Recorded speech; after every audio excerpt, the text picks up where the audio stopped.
نواب واجد علی شاہ کے دو وہ ہیں سونا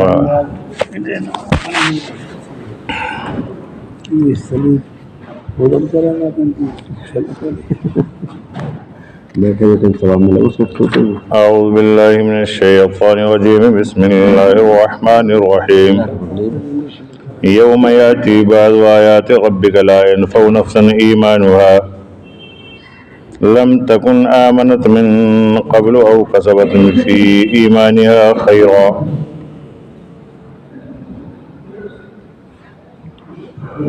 گزشتہ آیت شریفہ میں بتلایا تھا، یعنی کیا یہ لوگ اس کا انتظار کر رہے ہیں کہ اللہ تعالیٰ بادلوں کے سائے میں ان کے پاس آ جائے اور فرشتے آ جائیں اور لوگوں کے لیے جنت اور دوزخ کا جو فیصلہ ہونا ہے وہ ہو جائے۔ اللہ تعالیٰ کا میدان قیامت میں تشریف فرما ہونا کس شان کس کیفیت کے ساتھ ہوگا، اس کا عقل انسانی احاطہ نہیں کر سکتی۔ اس لیے صحابہ کرام رضوان اللہ تعالی مجمعین اسلاف امت کا مسلک اس قسم کی آیات کے متعلق یہ ہے کہ جو قرآن میں ذکر کیا گیا ہے اس پر ایمان لایا جائے اور یقین کیا جائے اور اس کی کیفیات کو علم الہی کے حوالے کیا جائے۔ مثلا اس آیت شریفہ میں یہ یقین کیا جائے کہ اللہ تبارک و تعالی میدان قیامت میں فیصلہ جزا و سزا کے لیے تشریف فرما ہوں گے، اور اس میں بحث اور فکر نہ کی جائے کہ کس کیفیت اور کس جہت میں ہوں گے۔ اس آیت شریفہ میں آگے ارشاد فرمایا، اس میں متنبہ فرمایا کہ اللہ تعالیٰ کی بعض نشانیاں سامنے آ جانے کے بعد توبہ کا دروازہ بند ہو جائے گا۔ جو شخص اس سے پہلے ایمان نہیں لایا اب ایمان لائے گا تو قبول نہیں ہوگا، اور جو شخص ایمان تو لا چکا تھا مگر عمل نیک نہیں کیے تھے وہ اب توبہ کر کے آئندہ نیک عمل کا ارادہ کرے گا تو اس کی بھی توبہ قبول نہ ہوگی۔ خلاصہ یہ ہے کہ کافر اپنے کفر سے، فاسق اپنے فسق اور معصیت سے اگر اس وقت توبہ کرنا چاہے گا تو وہ توبہ قبول نہ ہوگی۔ سبب یہ ہے کہ ایمان اور توبہ صرف اس وقت تک قبول ہو سکتی ہے جب تک وہ انسان کے اختیار میں ہے، اور جب عذاب الہی کا اور حقائق آخرت کا مشاہدہ ہو گیا تو ہر انسان ایمان لانے میں اور گناہ سے باز آنے پر خود بخود مجبور ہو گیا۔ مجبوری کا ایمان اور توبہ قابل قبول نہیں ہے، کیونکہ ایمان تو اختیار سے ہے۔ اپنے اختیار سے جو آدمی ایمان لاوے وہ ایمان قبول ہے، اپنے اختیار سے توبہ کرے وہ توبہ قبول ہے۔ اب مری بکری اللہ کے نام تو وہ تو پھر رہا ہی کیا کہ جب بکری مر گئی نو اسے مدرسے میں دیا ہو، غریبوں کو بانٹ دو، جب زندہ تھی جب دی نہیں، اور جب مر رہی ہے ذبح کر کے نگلوب دیا ہو اسے۔ تو ایسا نہیں ہے، ایمان اتنی کمزور شے نہیں ہے، ایمان تو اتنی قیمتی اور مضبوط شے ہے کہ تمام کائنات میں اللہ کی تخلیق میں ایمان کا مقام بہت اونچا، یہاں تک کہ بیت اللہ سے بھی اونچا، اور صاحب ایمان کا مقام بھی ایسا ہی۔ تو ایمان تو ایک اتنی قیمتی دولت ہے، اب اسے کوئی مرتے وقت لاوے یا جب قبول کرے جب بالکل کمزور ہو جائے تو اس وقت کا ایمان نہ ایمان قبول ہے اس وقت اور نہ توبہ قبول ہے۔ قرآن پاک کی بے شمار آیات میں مذکور ہے کہ اہل دوزخ میں پہنچ کر فرماویں گے اور بڑے بڑے وعدے کریں گے، اگر ہمیں اب دنیا میں دوبارہ لوٹا دیا جائے تو ہم ایمان اور عمل صالح کے سوا کچھ نہ کریں گے، مگر سب کا جواب یہی ہوگا کہ ایمان اور عمل کا وقت ختم ہو چکا۔ اب جو کچھ کہہ رہے ہو مجبور ہو کر کہہ رہے ہو اور اس کا کوئی اعتبار نہیں، اور یوں کہتے ہیں کہ بڑھاپے میں تو بھیڑیا بھی متقی بن جاتا ہے، کیونکہ بس کی تو رہتا نہیں شکار کرنا۔ اب یوں کہتا ہے کہ صاحب ہم تو متقی، ہم کسی پہ حملہ نہیں کرتے، ہم تو بہت پرہیزگاروں میں سے ہیں۔ ایسے ہی ہمارا حال ہے، جب بچپنا تھا، جب علم دین حاصل نہیں کیا، جب جوانی آئی تو اس وقت بھی عمل سے ہم محروم رہے، اپنے دنیاوی مشاغل میں ایسے لگے رہے کہ نماز بھی کبھی وقت پہ ہوئی کبھی نہ ہوئی، اور جب بڑھاپا آیا اب پھر جو ہے مسجد گھیر لی کہ صاحب اب کیا کریں، کچھ بس کی تو ہے نہیں، لے مسجد میں ہی پڑھ رہے ہیں، کم سے کم لائٹ، بجلی، پنکھا، سکون، اطمینان تو ہر وقت ملے گا، گھر پہ تو کبھی بچے پریشان کریں گے کبھی کچھ، تو اس نیت سے مسجد گھیرنا بھی ثواب کا کام نہیں ہے۔ ہاں یوں تو کر سکتا آدمی کہ اللہ بچپنا ہم نے یوں گزار دیا، جوانی یوں گزار دی، اب بڑھاپا آ گیا، اے اللہ کم سے کم اب اس وقت کو ہی اور ہماری اس عمر کو ہی قبول فرما لے، یعنی پچھلے اس کی تو کر لے توبہ کیونکہ ابھی اختیار میں ہے، اور آئندہ جو بچے ہوئے ایام ہیں ان کو دین کے لیے آدمی وقف کر لے کیونکہ ابھی موت نہیں آئی، موت سے پہلے پہلے یہ بڑھاپے کی عبادت بھی اللہ کے ہاں پھر قبول ہو جائے گی۔ اور اگر پھر بھی ہم نہ ہوئے، جیسے قاری حنیف صاحب فرماتے ہیں کہ تن میں راسا پڑ گیا، پیری سے گردن جھک گئی، اب تو جھک اور سرکش خدا کے سامنے، لیکن ہمارا حال یہ ہے کہ بڑھاپے میں بھی ہم نہیں جھک رہے، بڑھاپے میں بھی جو ہے فکر وہیں پر ہے جہاں بیٹھے ہم مسجد میں، لیکن تفکرات، تنظرات، تخیلات وہ سارے کے سارے ہمارے اب بھی وہی ہیں۔ تو اس لیے موت سے پہلے پہلے ہمیں یہ سارے کے سارے کام کرنا ہے، پیچھے ٹھیک ہے گزر گیا تبھی تو توبہ ہے، اگر آدمی گناہ نہ کرے تو پھر توبہ کام کیا آئے گی؟ گناہ تو ہم نے کیے ہیں اور ہوئے ہیں، جانے میں بھی ہوئے، انجانے میں بھی ہوئے، لیکن اب کے بعد اب ہوش و حواس میں اپنے اختیار میں ہم پکی سچی توبہ کریں۔ بہت سے لوگ یہ سوچیں توبہ صبرات میں ہی قبول ہوئے، یہ شب قدر میں ہی ہوئے قبول، ایسا نہیں ہے، وہ تو مخصوص ایام یا مخصوص اوقات ہوتے ہیں، لیکن اللہ کے یہاں تو اللہ کے بندے کے لیے اس کی توجہ ہی مخصوص ہے، بس جب بندہ متوجہ ہو جائے جب ہی اللہ تعالیٰ فرمائے گا ہاں ٹھیک ہے بہت اچھا کیا آ جا۔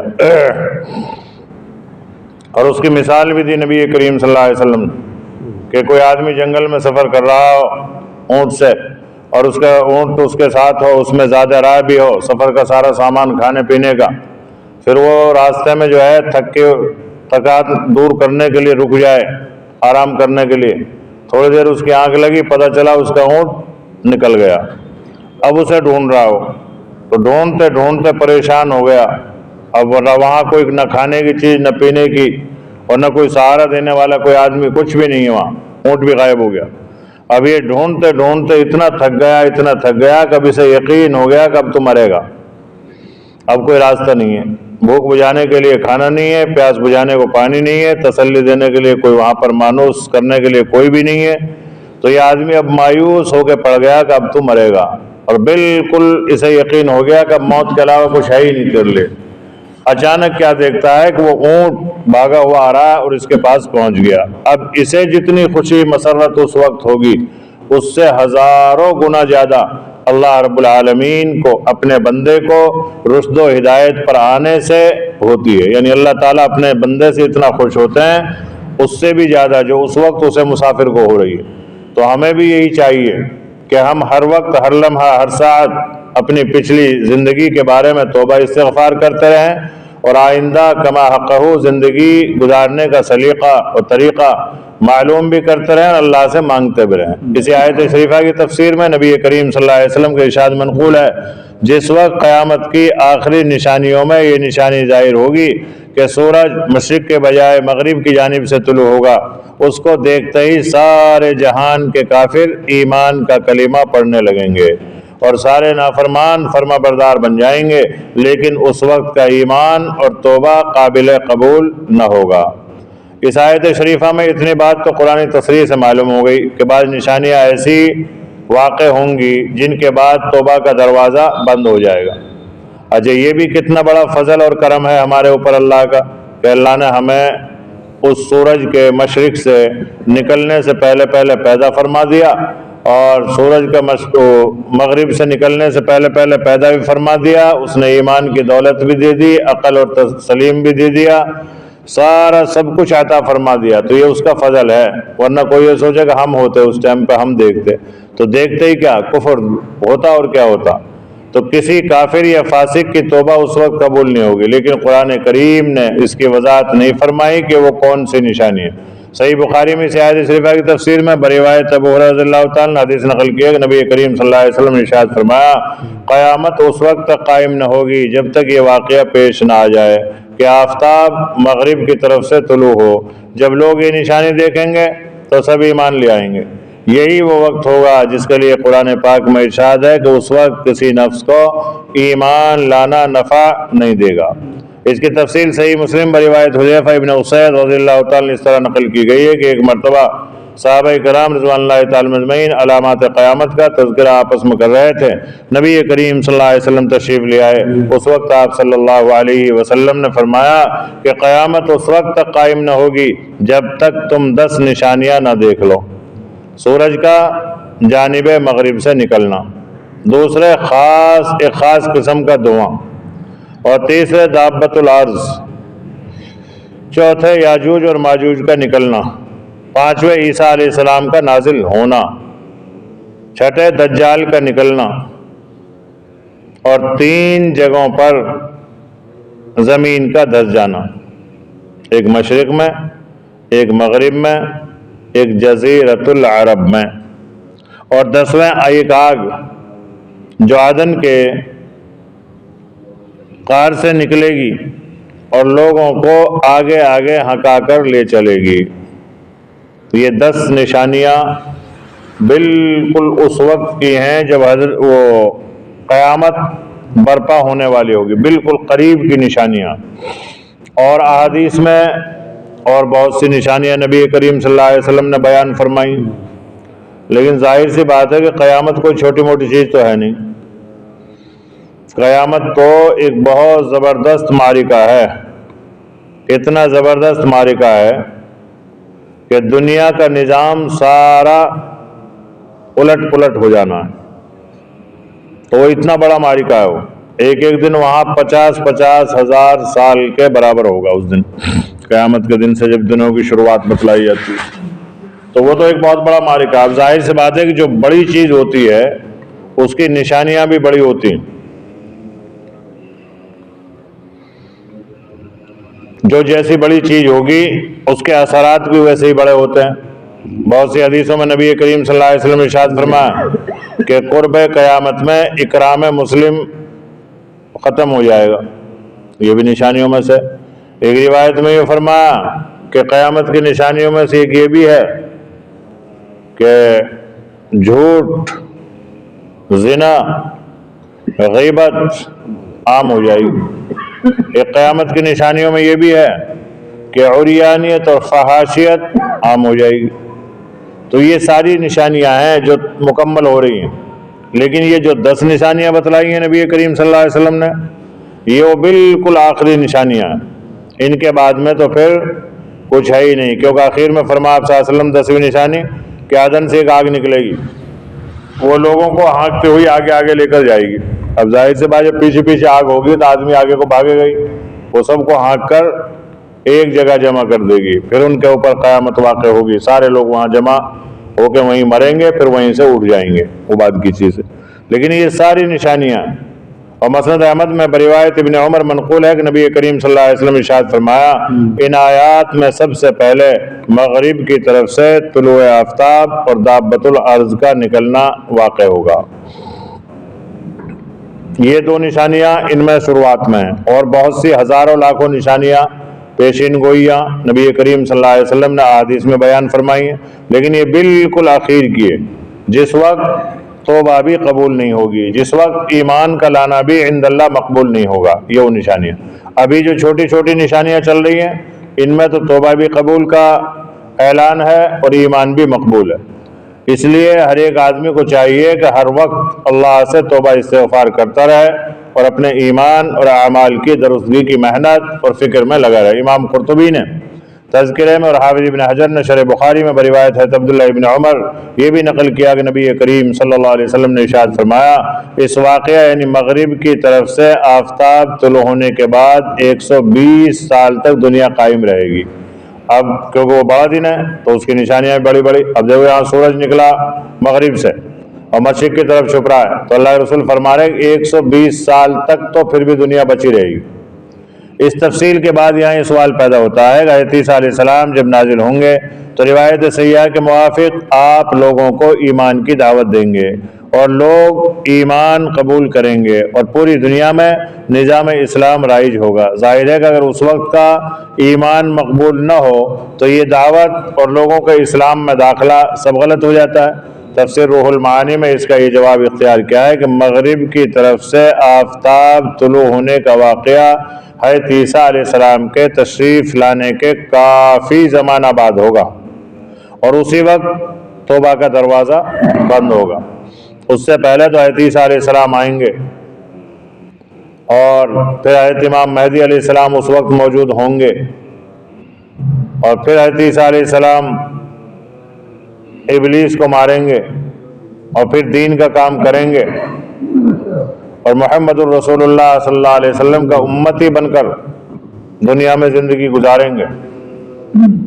تو یہ سارے واقعات تو ہوں گے، لیکن بہت سے عیسیٰ مہدی پہلے ہی پیدا ہو چکے، لوگوں کو پتہ بھی نہ چلا۔ یہاں یو پی میں جونپور میں امام مہدی بھی آگے بتائے بہت پہلے، اور ان کے خلفاء اور صحابہ اب تو یو پی والوں کو پتہ ہی نہیں، اور امام مہدی آگے بھی چلے گئے بقول بعض لوگوں کے۔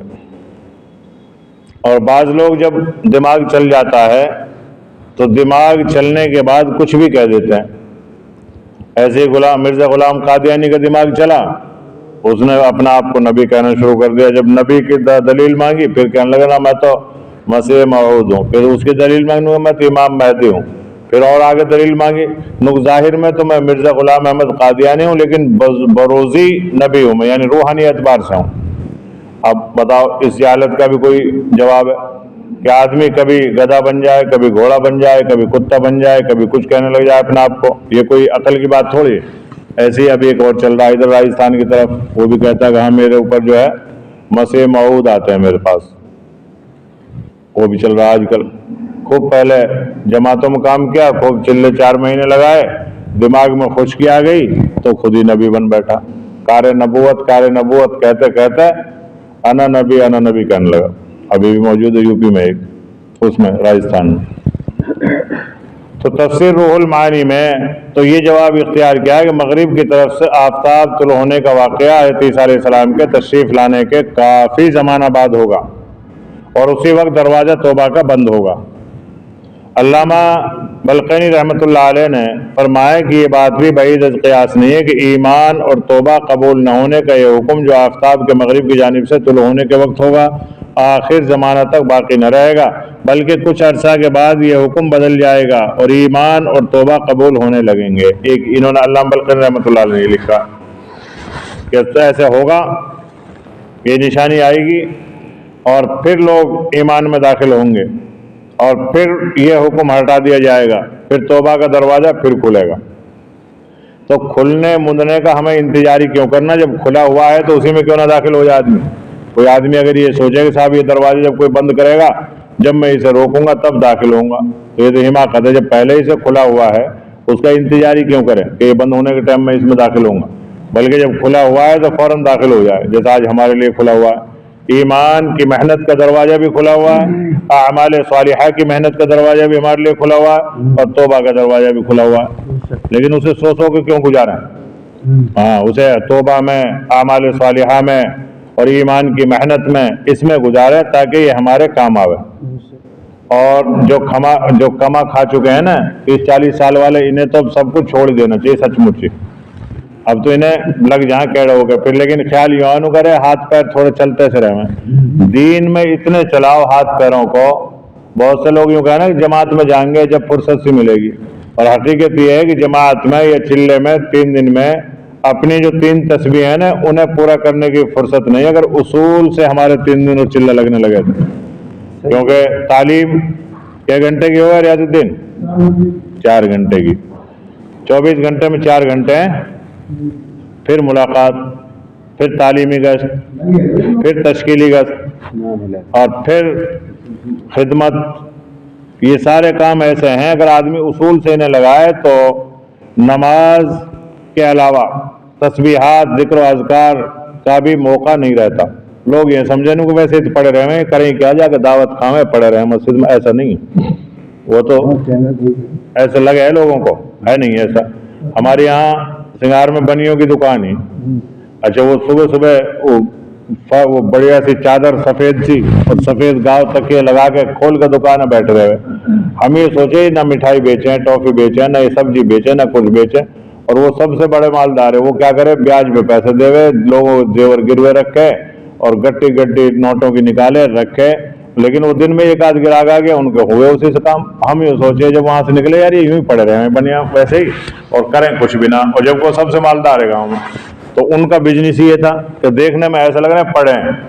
اور سبزی دکان والے صبح بھاگ رہے ہیں، پنانا ہوٹل سبزی لا رہے ہیں، پھر سجا رہے ہیں، پھر دھو رہے ہیں، پھر رکھ رہے ہیں، پھر کھول رہے ہیں. وہ بیچارے صبح شام لگ رہے ہیں. وہ ہمیں ایسا لگتا تھا کہ ہاں یہ کامندہ آدمی یہ محنت کر رہے ہیں. اور جو گاؤں تکیے لگا کے سفید چادریں بچھا کے بنیے بیٹھے رہے ہوئے، وہ ہمیں ایسا لگے بیکار ان کے پہ تو ٹافی بھی نہ بیچنے، یہ کیا بیچ رہے ہیں. لیکن وہ بعد میں سمجھ میں آئی کہ یہ سب کچھ خرید رہے ہیں، سب کچھ بیچ رہے ہیں. تو ایسے ہی جماعت والے لگے ہیں کہ کرے کیا، بستر اٹھاویں، چل دیں، گھر گھر کی دعوت کھاویں، مسجد میں پڑے رہے، کرتے تو کچھ ہے نہیں. لیکن جب نکل کے دیکھے تب پتہ چلتا ہے کہ بہت کچھ ہوتا ہے.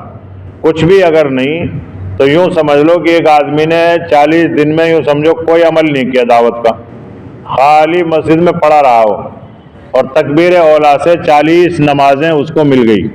ایک حدیث میں آتا ہے جس نے تکبیر اولا سے 40 نمازیں پڑھی، نبی کریم صلی اللہ علیہ وسلم نے ارشاد فرمایا کہ میں اس کا سفارشی بنوں گا. اب ایک چھوٹی موٹی دولت ہے خالی پڑے رہنے پہ. پھر جو اور کام کرے گا وہ تو علیحدہ باتیں ہیں اور چیزیں تو. لیکن لوگوں کو بعض وقت ایسا لگتا ہے، ایسے ہی ہمیں لگتا ہے جب ہم کچھ کرتے ہیں نا، جب ایسا لگا ہاتھ پیر ہمارے چلتے رہیں گے، کچھ کماتے کھاتے رہیں اور دوسروں کے محتاج کیوں بنے، سوچتے ہم یوں ہیں. لیکن ہوتا پھر کیا ہے کہ ہماری احتیاج یہاں تک ہو جاتی ہے کہ بالکل ہم محتاج بن جاتے ہیں. اور پھر ہمارا یقین اپنی اس کمائی کی طرف رہتا ہے، اللہ کی طرف نہیں رہتا. پھر بچوں کی طرف تو کرنا بھی نہیں چاہیے کہ میرے بچے کھلائیں گے کہ فلاں کھلائے گا، کون پلائے گا. بلکہ ہمارا یقین تو یہ ہونا چاہیے کہ ہم کچھ کریں گے تب بھی اللہ کھلائے گا، کچھ بھی نہیں کریں گے تب بھی اللہ کھلائے گا. یہ اسباب تو ہمیں اختیار کرنے ہیں سنت سمجھ کر. لیکن اتنا سنت بھی نہ سمجھے آدمی کہ فرضوں کو ضائع کر دے. کیا کر رہا ہے، سنت پڑھ رہا ہے، نماز ہو رہی، کوئی بات نہ سنت پڑھ رہا ہوں میں. اب کوئی آدمی اس سے تہجد سے لے کر اشراق تک دھڑا دھڑ 2 رکعت کیا کر رہا، سنت پڑھ رہا. کیا کر رہا، سنت پڑھ رہا. فرض کب کرو، ارے سنت پڑھ لیں دو پہلے. تو ہوگا کیا کہ فجر کی نماز بھی ضائع ہو جائے گی، قضا ہو جائے گی. پھر 2,88,00,000 برس جہنم کی سزا متعین ہو جائے گی ہمارے لیے. تو اس لیے خالی سنتوں کو پیچھے بھی نہ پڑے آدمی. سنت بھی ہے اور فرائض بھی ہیں، پھر واجبات بھی ہیں، پھر مستحبات بھی ہیں، پھر جو ہے سارے وہ چیزیں ہیں جو اللہ نے اس کے رسول نے ہمیں بتلائی. لیکن ہم لوگ کیا کریں، اپنے دین میں بھی ہم اپنی مرضی سے چلائیں، چلہ بھی اپنی مرضی سے لگاویں، گشت بھی اپنی مرضی سے لگاویں، تعلیم میں بھی اپنی مرضی سے بیٹھیں. اور یہ من مرضی یہی ہمیں تباہی اور بربادی کی طرف لے کر جا رہی ہے. تو میں عرض کر رہا تھا، ہاں وہاں میں بھی ڈنڈی مار دیں. ہمیں تو یہ کرنا چاہیے کہ جن کی عمر 40-45 سال ہو گئی نا، یہ تو اب پورے وقف ہو جاؤ دین کے لیے کہ بس اب تو ہمیں 40 سال ہم نے دنیا کما لی. اب مرتے دم تک، جب تک شریر میں جان ہے اس وقت تک اب تو ہم بس دین کے ہی تقاضوں کو پورا کریں گے. جو بھی دین کا تقاضا آ جائے، مسجد میں جھاڑو دینا یہ بھی دین کا تقاضا، اذان دینا یہ بھی دین کا تقاضا، جماعت آوے اس کی خدمت کرنا یہ بھی دین کا تقاضا، مہینہ ہو جائے 3 دن لگانا یہ بھی دین کا تقاضا، چلے 4 مہینے بیرون نکلنا یہ بھی دین کا تقاضا، کوئی مدرسے والا آ جائے اس کی خدمت کرنا، نصرت کرنا یہ بھی دین کا تقاضا. تو جتنے بھی دین کے تقاضے ہیں سارے کے سارے دین کے ہی تقاضے ہیں. کوئی آدمی ناجائز طریقے سے مسلمان ہے، جیل میں قید ہے، وہ اب اس کی خلاصی کے لیے اسباب بنانا، جو بھی اسباب بن سکتے ہوں، کچھ بھی اگر نہیں تو دعا کرنا اللہ سے، پھر لاسٹ میں آخر میں یہ کرنا، یہ بھی ہمارے لیے فریضہ ہے. ایسا نہیں ہے کہ صاحب وہ چلا گیا ہمیں کیا لینا اس سے، ایسا نہیں ہے. جو آدمی دین کی خاطر ناجائز طریقے سے جیلوں میں ڈالے ہوئے ہیں، جیسے مولانا کلیم صاحب ہیں اور بہت سے علماء کرام ہیں اور بہت سے مسلمان رہے ہیں جن کو ناجائز طریقے سے پکڑ کے ڈال دے ہوئے یا مار دے ہوئے، جلا دے ہوئے، ان کی مدد اور نصرت اور خدمت کرنا یہ بھی دین کا تقاضا ہے. کوئی یہ نہ سمجھے کہ صاحب یہ ہمارا کام نہیں ہے، یہ تو سیاسی لوگوں کا کام ہے. سیاست کیا ہے؟ سیاست کے معنی یہ آتے ہیں کہ گزشتہ خامیوں کو مد نظر رکھتے ہوئے اور آئندہ کی ترقی کے اسباب کا سوچتے ہوئے حال کے اندر عمل کرنا، اس کا نام ہے سیاست۔ جھوٹ کا نام سیاست نہیں ہے۔ ہم میں بہت سے دیندار ایسے ہیں کہ جی وہاں فلاں عالم کو گرفتار کر لے، چلو پردہ سے حاضر، ہمارا کیا کام اس سے، لوگ جانے سیاسی جانے، ایسا نہیں ہے۔ دین کے جتنے بھی شعبے ہیں وہ سارے کے سارے ہمارے کرنے کے کام ہیں، ان میں ہمیں لگنا، اس کو دین کا تقاضا کہیں گے۔ اب کوئی آدمی خوب اچھا ولی اللہ ہے، دیندار ہے، نمازی ہے، سب کچھ ہے، مسجد میں آیا دیکھا کوڑا پڑا ہے، ارے یہ تو مؤذن کا کام ہے، ہمیں کیا لینا اس سے، صفحے ٹیڑھی پڑی ہیں، لوگ ہمیں کیا لینا، ہم تو ایک طرف سیدھی کر کے پیر سے پڑھ لیتے ہیں اپنے 2 رکعت، ہمارے لیے کوئی یہ دیندار نہیں ہے آدمی، یہ تو خود غرض آدمی ہے، کیونکہ یہ تو صرف وہ کام کر رہا ہے جو اس کا دل چاہ رہا ہے، دین کا تقاضا پورا کہاں کر رہا ہے۔ دیکھا کہ مسجد کے غسل خانے، پیشاب خانے گلیز ہو گئے ہیں، لوگوں کو فرصت نہیں ملی صفائی کرنے کی، ہم نے دیکھ لیا اپنی آنکھوں سے، ہمارا حق بنتا ہے کہ انہیں ہم صاف کریں، یہ ہے دین کا تقاضا۔ اس وقت اذان کا وقت ہو گیا، اتفاق سے مؤذن صاحب آئے نہیں، یا سو رہے ہوں یا ہے نہیں وہاں پہ، یا انہیں دھیان نہیں ہے، اور ہم بیٹھے ہیں، ہم ولی اللہ ہیں، کہ اذان پڑھ دی، ہمیں کیا لینا، ہم تو اپنے تسبیح میں لگ رہے ہیں، اذان پڑھنے والے جانے گے۔ تو اس وقت سب سے اہم دین کا تقاضا یہ ہے کہ آپ اذان پڑھو، مائک میں نہیں پڑھ سکتے، بغیر مائک کے پڑھو، بغیر مائک کے نہیں پڑھ سکے، مائک سے پڑھو، کیسے ہی پڑھو، لیکن اس تقاضے کو پورا کرو، یہ ہے دین کا تقاضا۔ ہم لوگوں نے دین کو بانٹ لیا کہ میں تو صرف تکبیر ہی پڑھوں گا، بس اس سے آگے نہیں کر سکتا، میں تو خالی اذان ہی پڑھوں گا، بس اس سے زیادہ نہیں کر سکتا، میں خالی صفائی کروں گا، بس میں خالی حکم چلاؤں گا مسجد میں، بس اس سے زیادہ نہیں کر سکتا، میں اس کو دین سمجھ رہا ہوں۔ تو یہ دین نہیں ہے، نفسانیت ہے۔ اللہ تعالی ہم سب کو سن کر سمجھ کر عمل کی توفیق عطا فرمائے۔ تو خلاصہ کلام یہ ہے کہ آیت مذکورہ میں اگرچہ اس کی وضاحت نہیں ہے کہ جس نشانی کے ظاہر ہونے کے بعد توبہ قبول نہ ہوگی وہ کون سی نشانی ہے، مگر نبی کریم صلی اللہ علیہ وسلم کے بیان سے واضح ہو گیا کہ اس سے مراد آفتاب کا جانب مغرب سے طلوع ہے۔ اور قرآن کریم نے خود کیوں اس کی وضاحت نہ کر دی؟ تفسیر بحر محیط میں ہے کہ اس جگہ قرآن کا ابہام ہی غافل انسانوں کو چونکانے میں زیادہ مفید ہے کہ اس کو ہر نئے پیش آنے والے واقعات سے اس پر تنبیہ ہوتی رہے اور توبہ میں جلدی کرے۔ دیکھو اللہ کتنا بڑا حکیم۔ حکیم جب مریض کو دوا دیتا ہے تو بعض دوا کو دیتے وقت یہ نہیں بتلاتا کہ اس میں کیا ہوگا، یہ دوائی سے کھاؤ، اس سے فائدہ آ رہا ہے، کھا تو صحیح سے۔ تو اگر اسے پہلے ہی بتا دے کہ جو میں نے پڑیا دی ہے اسے تجھے جلاب لگیں گے، تو آدمی پھر کیا کرے گا، کھانے سے پہلے سوچے گا کہ مجھے جلاب لگیں گے، پھر میں بار بار لیٹرنگ بھاگوں گا، پھر میں کام پہ بھی نہیں جا پاؤں گا، اور پھر مجھے پریشانی ہوگی، میں نہیں کھاتا۔ تو اس میں حکیم بہت سی دواؤں کی حکمتوں کو مریض کے لیے بتاتا ہی نہیں۔ جیسے آج کل بہت سو کو کینسر ہو جائے یا کوئی اور خطرناک بیماری ہو جائے تو ڈاکٹر اس کو نہیں بتلاتے، کہتے ہیں ہاں کھاؤ، دیکھو کوشش کر رہے ہیں، ہو جاؤ گے، صحیح ہو جاؤ گے، تم کھاؤ یہ دوا کھاؤ۔ بیماری کیا ہے، کو رپورٹ آئے گی جب بتائیں گے، رپورٹ آ گئی پھر بھی ہاں ابھی ایک رپورٹ اور باقی ہے، اس بعد ہم بتائیں گے۔ مریض کو کیوں نہیں بتاتے؟ اس لیے نہیں بتاتے کہیں یہ مریض گھبرا کر ابھی نہ مر جائے، پھر ہماری جو کمائی دمائی اس سے ہونی ہے وہ ختم ہو جائے گی، تو یہ اگر ابھی چلا گیا دنیا سے پھر ہم دوا کس پہ استعمال کریں گے؟ تو وہ ایک حالانکہ بتاتے تو نہیں، وہ ہمدردانہ طور پہ، لیکن بعض ڈاکٹروں کا مزاج ایسا بھی ہوتا ہے، کسی کو بیماری نہیں ہے تو اس کو دوا دے دی گئی۔ آج کل میڈیسن لائن میں ایسے ڈکیت بھی بیٹھے ہیں کہ دوا کھلاؤ نا درد کی جتنی دوا کھلاؤ گے ان کے گردے پھیل ہوں گے، جب گردے پھیل ہوں گے تو گردوں کی صفائی کا کام ہمارے پاس آئے گا، پھر گردوں کی چینجنگ کا کام ہمارے پاس آئے گا، جب گردے پھیلے ہوں گے ان کا مثانہ بھی کمزور ہوگا، پھر مثانے کی دوا کھائیں گے، تو ایک درد کی دوا سے اس مریض کو 10 امراض پیدا کر دیتے ہیں۔ دوائیوں مستقل یہ تدبیریں ایلوپیتھ میں آج بھی چل رہی ہیں۔ تو اللہ تعالیٰ اتنا بڑا حکیم ہے، انہوں نے یہ نہیں بتلایا کہ فلاں ٹائم پر فلاں وقت میں تمہاری لیے توبہ کا دروازہ بند ہوگا، یوں بتلا دیا کہ قیامت کی نشانیاں جب آئیں گی تو تمہارے لیے توبہ کے دروازے بند ہو جائیں گے، تاکہ میرا بندہ جلدی سے لوٹ آوے میری طرف اور گناہوں سے توبہ کر لے اور میری طرف رجوع کر لے۔ قرآن کریم نے خود اس کی وضاحت اس لیے نہیں فرمائی۔ اس کے علاوہ اس ابہام اور اجمال سے ایک اور فائدہ یہ بھی ہے کہ اس پر تنبیہ ہو جاوے کہ جس طرح پورے عالم کے لیے مغرب سے آفتاب طلوع ہونے پر توبہ کا دروازہ بند ہو جائے گا، اسی طرح اس کا ایک نمونہ ہر انسان کے لیے شخصی طور پر توبہ کے منقطع ہو جانے کا اس کی موت کے وقت پیش آئے گا۔ یہ ایک مثال دے دی، جیسے ساری دنیا کے لیے توبہ کا دروازہ اس وقت بند ہو جائے گا جب سورج مغرب سے نکلے گا، ایسے ہی ہر ایک انسان کا سورج اسی وقت مغرب سے نکلنا شروع ہو جاتا ہے جب اس کی روح بدن سے نکلنی شروع ہوتی ہے۔ تو یہ انسان کو آگاہ کرنے کے لیے، متوجہ کرنے کے لیے، تاکہ میرا بندہ موت سے پہلے پہلے جلدی سے توبہ کر لے۔ کیوں؟ اس لیے کہ اب اس کا سورج غروب ہونے والا ہے۔ اللہ تبارک و تعالی ہمارے اپنے اپنے سورجوں کے غروب ہونے سے پہلے ہمیں توبہ کی توفیق عطا فرمائے اور اعمال صالحہ کی رغبت نصیب فرمائے۔ سبحان اللہ وبحمدہ، سبحانک اللہم وبحمدک، نشہد ان لا الہ الا انت، نستغفرک ونتوب الیک۔ سبحان ربک رب العزۃ عما یصفون وسلام علی المرسلین والحمد للہ رب العالمین۔